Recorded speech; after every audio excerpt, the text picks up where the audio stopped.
دوست گرفتن صبح خیلی بیشتر از چیزی که فکر میکنی به چوخت میده و بیشتر مردم هر روز لعنتی این کارو میکنن.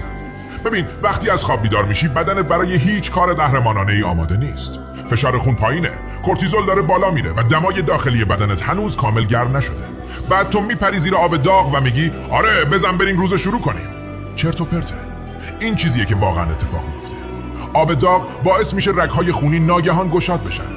ضربان قلب میره بالا، گردش خون به هم میریزه و سیستم عصبی شوکه میشه. پوست چی؟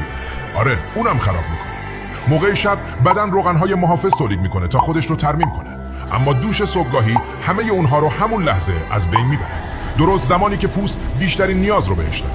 نتیجه خشکی، تحریک پذیری و حساسیت بیشتر بافت. مو هم در امان نیست.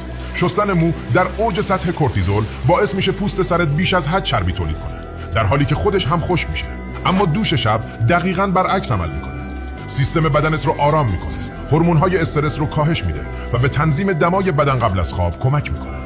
همچنین عرق، آلودگی، باکتری‌ها و تمام کثیفی‌هایی که در طول روز جمع کردی رو میشونه.